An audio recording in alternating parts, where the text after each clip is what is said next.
It feels like it's been forever since I've released a consistent solo video, and I do need to apologize to the audience for that because you guys all came here initially to start seeing the solo videos. I fell down a couple weeks ago and had a very bad injury to my ankle, and it's been taking it out of me to a point where it was either sacrifice the solo videos for a while or sacrifice the podcast, and you know I can't do the second.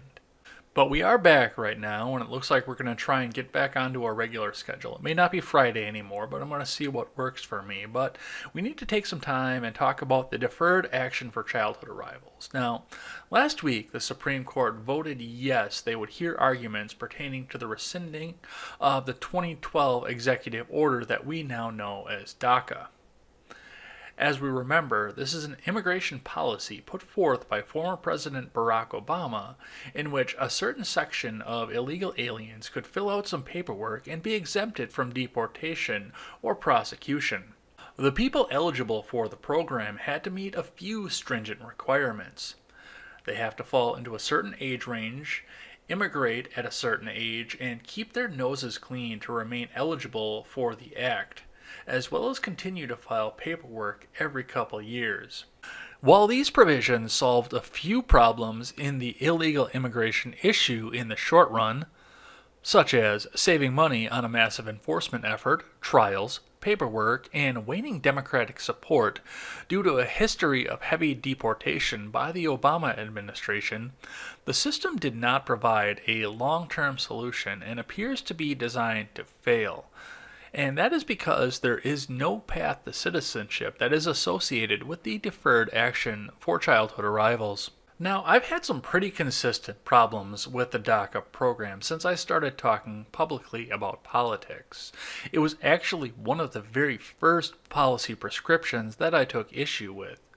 I'll have my previous articles and 2 previous videos linked in the description below so you can check out how my views have evolved over time. And this past week's news carries my thoughts on this even further. Now, of course, the main downfall of the program is that it leaves its recipients in sort of a state of immigration limbo. While they are in the program, they are exempt from prosecution or deportation so long as they comply with the rigorous provisions of it, and yet they are not offered anything more than a work permit. No green card, no path to citizenship, and no other provisions in place to make the stay in the U.S. permanent. Therefore, there is nothing in place to protect them from an administration that would seek to end the program at the flick of a pen, which seems to be the center of all the stories surrounding the program. They are, by definition, neither legal or illegal as long as they are in the program. Now, of course, attributing a motive can be a very dangerous thing to do in political discourse, but in the case of DACA, I can't see any scenario by which it wasn't designed specifically to fail in order to bring the discussion back into the realm of public discourse. I look at such a program enforced by executive action after a GOP-led Congress refused to enact one legislatively, and all I can see is a safety program for the off chance that a Republican ever got elected as president again. What we saw was a large group of people nationwide become legitimized, contributing to the economy and raising families in this country. And with the stark opposition by the GOP to former President Obama, the natural course of action would be to end the executive order as soon as humanly possible, thus returning the DACA recipients to their full illegal status. The strategy then would be to use these people as a club to beat Republicans with for elections to come. During the podcast last week, a lively discussion ensued in the live chat about what to do next, including a chatter insisting that we do exactly that. Rescind the act and begin the deportations, and under normal circumstances that may be the best option that we have. After all, we do have all of their information at hand and deporting would be easy. And I've always said when I talk about DACA that deportation is even more moral than being in immigration limbo. But these are not normal times, and the genie is out of the bottle. And we can't play the left's game by their rules, while a full authoritarian takeover is in their eyes. And besides, after 7 years, many of these people have melted into our society and assimilated to our country. If this was a year later or maybe 2 years later, it may be a different story, but we are talking about 7 years where some of these people may have grown American citizen children of their own at this point. At this point, there's only one expedient course of action to solve our impending problem. It may not be the most popular one among right-leaning circles, but it is the only expedient one that we have right now. The documentation already exists and is already filled out for the most part. We know that for the most part, these people don't have any extensive criminal records and of course are willing to contribute to our society. That's the center of this argument.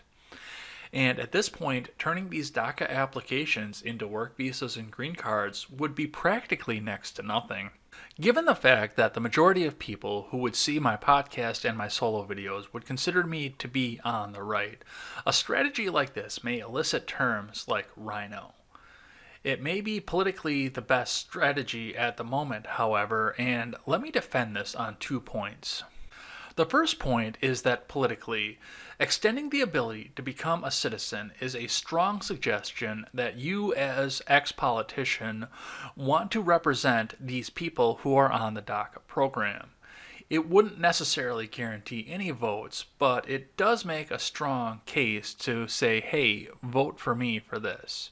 And it may not make a difference in the upcoming election, but it does play an effective long game for conservative politics going forward.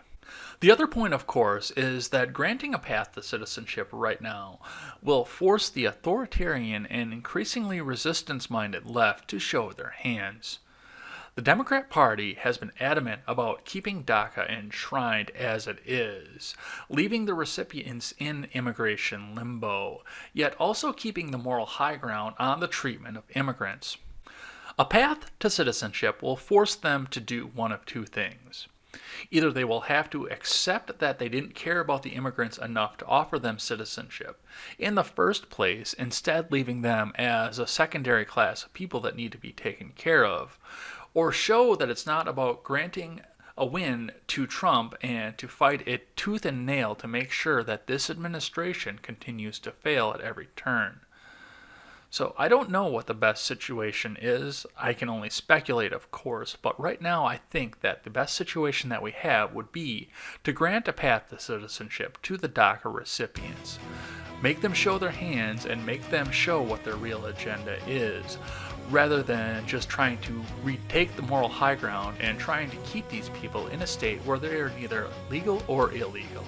What do you think about the deferred action for childhood arrivals, and what do you think the best course of action is at this point?